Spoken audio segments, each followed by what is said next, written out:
Jamais.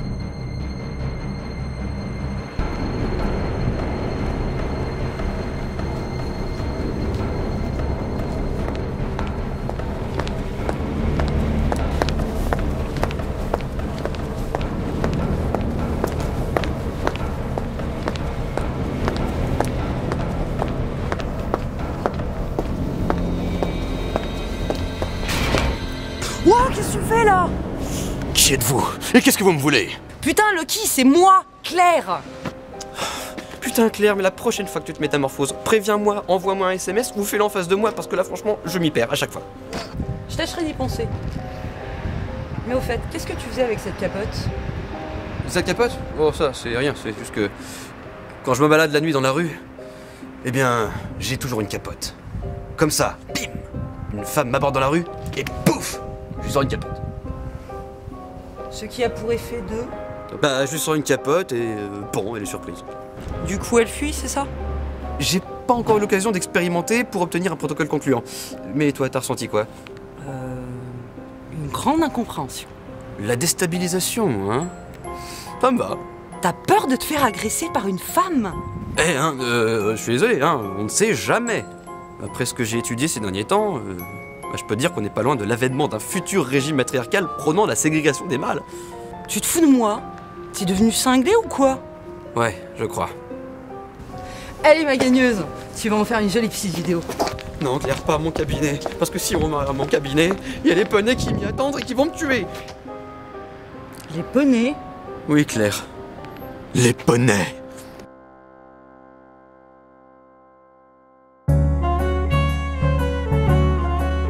Une question vous brûle les lèvres? Il connaît la réponse sur le bout des doigts.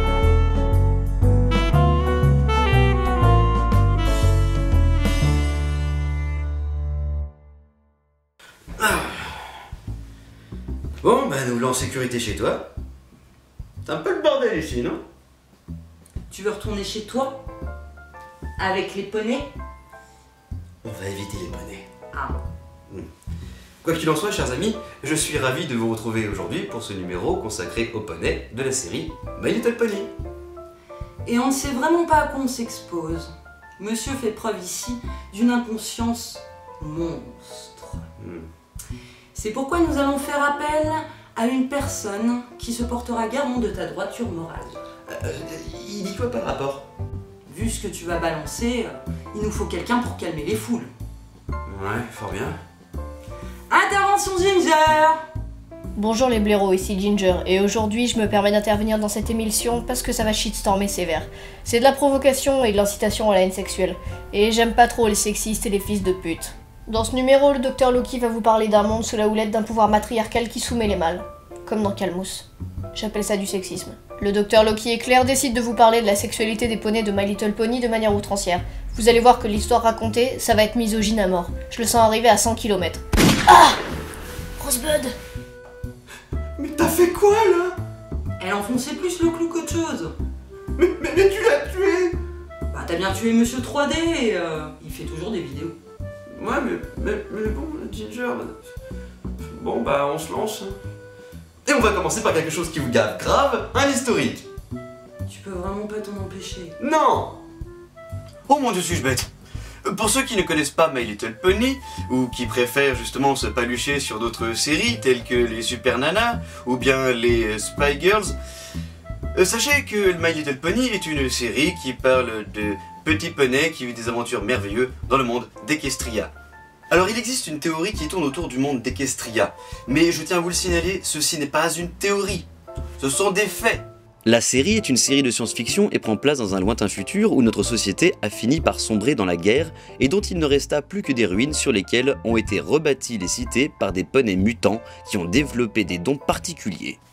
Ce que chez eux ils appellent magie, on appelle ça mutation génétique. Les poneys devenus intelligents ont cherché à sauver le monde en usant de leurs nouveaux pouvoirs pour le rendre plus beau. Ils ont chassé les nuages toxiques qui masquaient le ciel, ont redonné vie aux cultures, enfin tout ça pour commencer.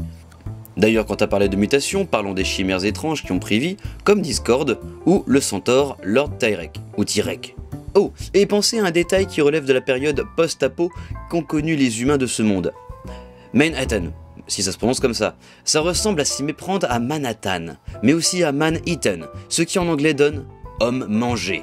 Et en effet, des poneys femelles libérés de laboratoires situés sur l'île de Manhattan ont dévoré les survivants et se sont ainsi appropriés leurs connaissances. Cela fonctionne si on croit en la foi qu'ont les cannibales en l'appropriation de l'âme de leurs victimes.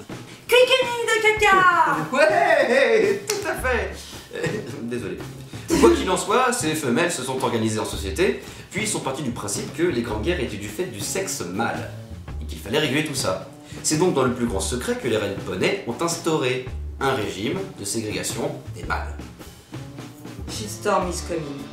Dans le royaume d'Equestria, nous pouvons observer que les mâles parlent très peu et sont très peu présents. Seuls les mâles licornes ou pégases peuvent obtenir un poste de haute stature, du fait de leur capacité à voler ou à manipuler la magie.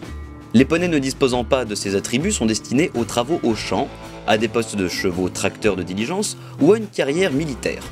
Par ailleurs, ils ne parlent pratiquement jamais. Seuls sont mis en avant aux yeux du public ceux qui font partie des familles des personnages principaux ou les comiques reliefs aux allures de benets, histoire de faire rire les petits enfants. Pourtant, au cours de la série, on peut voir des poneys mâles enseignants ou, par exemple, ce cheminot. Pourquoi ? Tout simplement pour ne pas être mal vu du public de notre monde.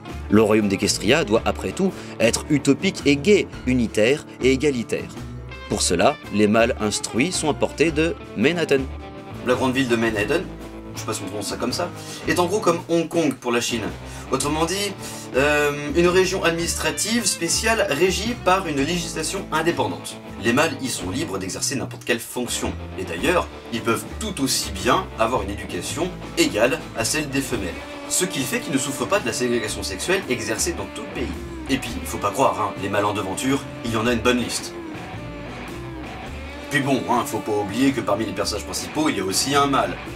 Même s'il ne compte pas puisqu'il s'agit d'un petit dragon. Et je pense qu'il est pragmatique de bien traiter un petit être qui deviendra un monstre infernal de 10 tonnes. Selon Bro Tableau, je pense qu'on peut parler du royaume de cristal dont Sombra est le roi. On ignore apparemment toutes ses origines, et on ignore aussi pourquoi lui n'a pas bénéficié de la même chance que Luna. Autrement dit, pourquoi est-ce qu'il n'a pas été sauvé par le pouvoir de l'amitié? Parce que oui, il faut le dire, il a été éliminé, explosé, détruit.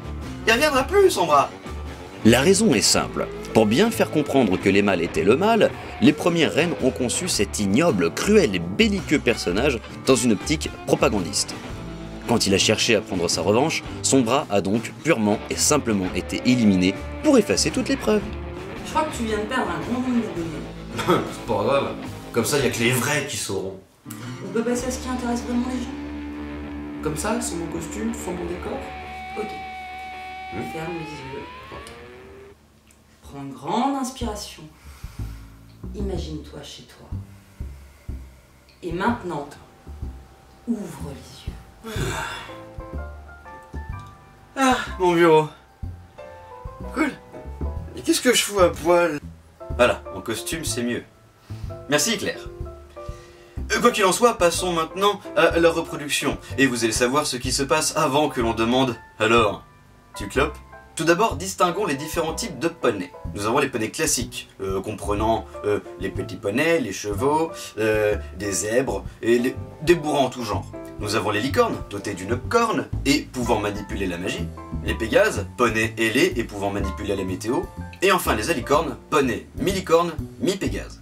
Elles peuvent directement naître dotées d'une corne et ailées, ou bien naître sous forme de licorne et devoir développer leurs ailes après avoir atteint un haut niveau de maîtrise de la magie. Autrement dit, elles doivent manipuler la matière au point de se manipuler elles-mêmes. Mais ce n'est pas tout, puisqu'elles doivent aussi gagner une grande force morale et maîtriser à la perfection le pouvoir de l'amitié.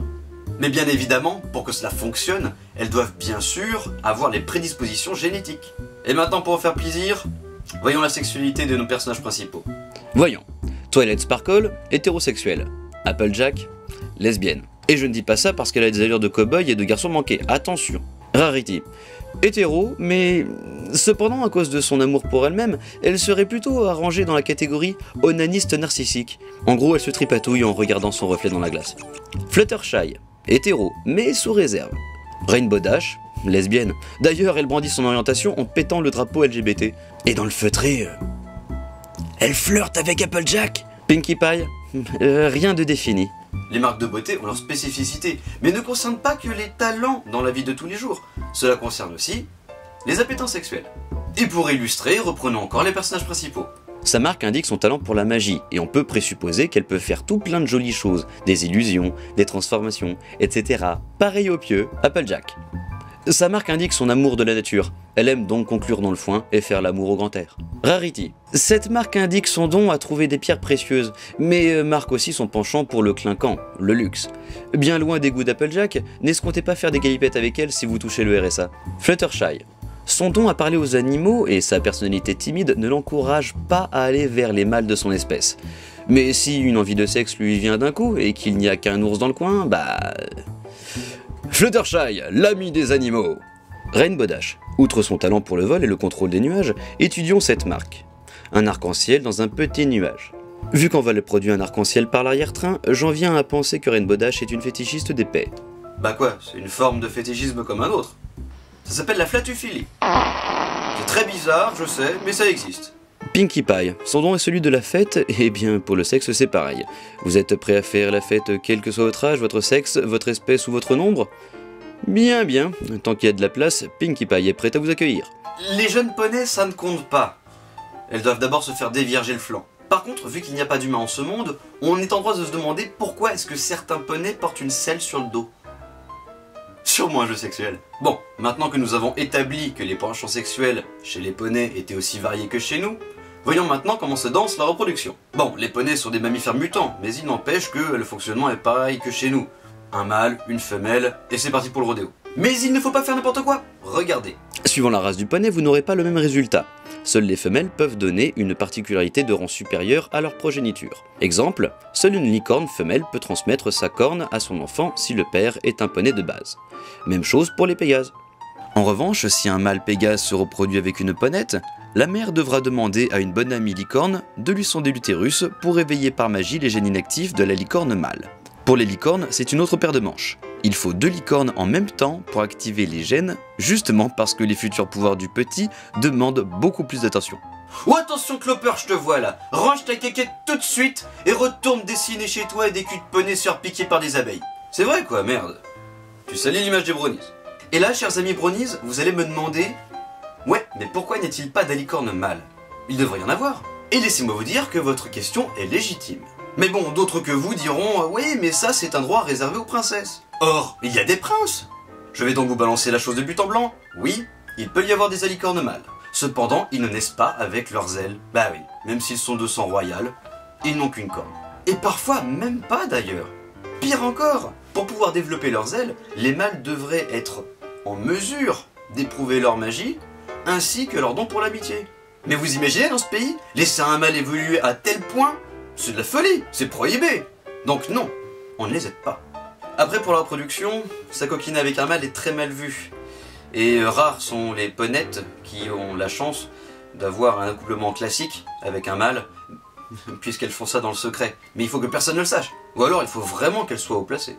Mais pour les femelles qui n'ont pas la chance de pouvoir accomplir leur acte d'amour en toute liberté, il existe des centres. En gros, imaginez, une ponette se promène dans la rue, elle voit un mâle qui lui plaît plutôt bien, elle se dit oh, il doit avoir de beaux gènes.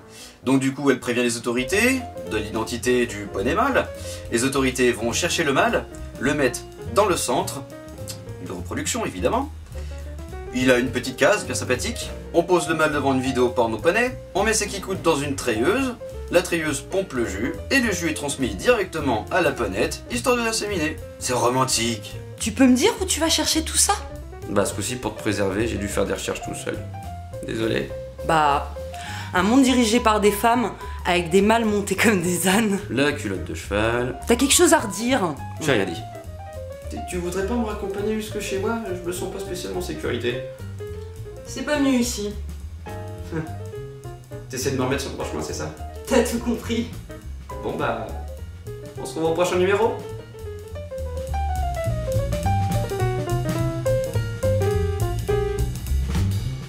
Donc voilà, ce numéro sur My Little Pony est terminé et j'aimerais pour cela remercier très chaleureusement les amis du Poney Blanc qui ont eu la gentillesse de bien vouloir apporter leur avis et leur regard sur mon petit historique.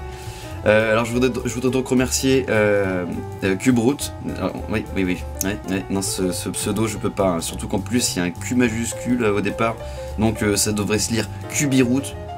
Je remercie aussi Jetfly, Shadow, Gravy et Lohantan. Merci encore à vous, c'était super sympa.